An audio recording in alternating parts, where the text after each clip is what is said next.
It's not just a Rhino. We knew her, Maria. The guys are like, shame, Maria. On the 26th of April, last month, that a call sign actually heard automatic fire, gunfire, in this direction of where we're standing right now. So we reacted as the Special Species Protection Unit. We reacted to the scene, put some of our guys, some of our call signs in on the ground. And obviously the fear was that a rhino had been shot. Late that evening we actually picked up a spoor of a rhino that was running in this area. So with all past experience, any rhino that's running is clearly a sign that that animal is in distress. And within about half an hour, isn't it?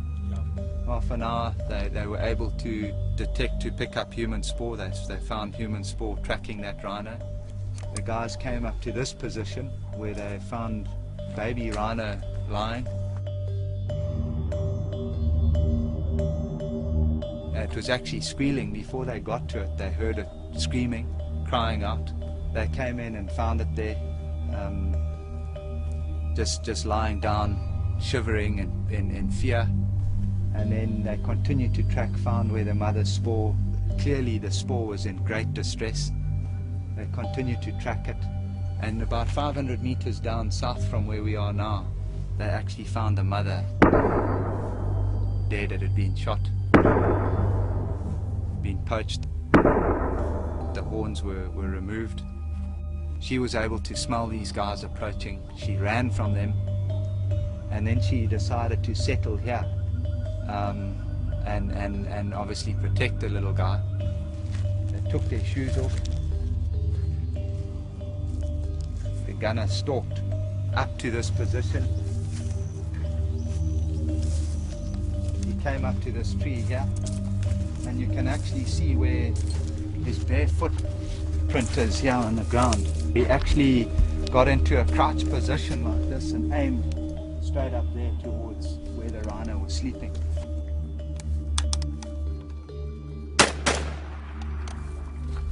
He then followed the mother as it ran in panic and pandemonia. He ran across like this, shooting the mother as it ran that direction. It ran to about 20 meters, and he just followed it and kept shooting it. The mother at that time incredibly had the courage and the presence of mind to turn, getting shot, to actually turn around and come back to the calf where she had left him, and ran over to pick this little guy up, chivvy him on and take him away from the danger.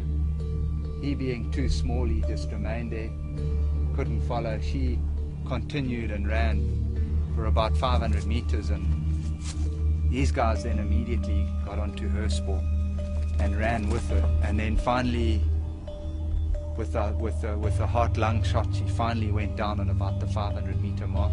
He went down, he came here, and from this position he shot her 17 times. And while he was busy shooting her, all expended AK-47 cartridges fell in that area. And they actually dehorned the animal. They actually hacked the horn off this animal while she was still alive. The animal then got up, it incredibly got up, and moved another 25 meters, having been dehorned, just blood everywhere, and a broken front right leg. And then finally, she succumbed to the wounds and died. It was really traumatic for us, for the guys, to see the level of cruelty that these people go to, and of course to see the little calf that was left there. Just incredible to see what this animal endured. When we actually tried to approach the little guy, he was less than probably about a week old. On trying to approach him, he got up and he revved us, screaming, kind of trying to, in a sort of aggression, to try and fend us off. But obviously it was too small, it was tiny. And then my dad put his hand out and reached out and just sort of tried to touch the little guy, and immediately he started suckling on my dad's hand, and obviously had to trust somebody. started suckling and then rubbing and just attached himself to us immediately, out of fear and having lost his mom the day before. And he just followed us, obviously just out of desperation, and having lost his mom, he wanted to attach himself to, he needed to attach to someone. Followed us, and we just gently and slowly walked the little guy out. Yeah, really one of the worst that we've ever seen, or actually the worst I've ever witnessed.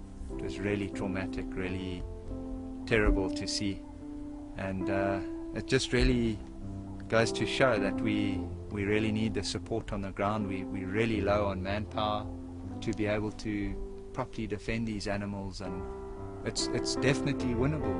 We can win the war. We've been breeding up. We have a positive growth rate, but we're just fighting the odds with the lack of manpower and the lack of resources. And yeah, it feels terribly frustrating. We kind of feel very alone out here, and yeah, we really need the help, and we can win this together. Yeah.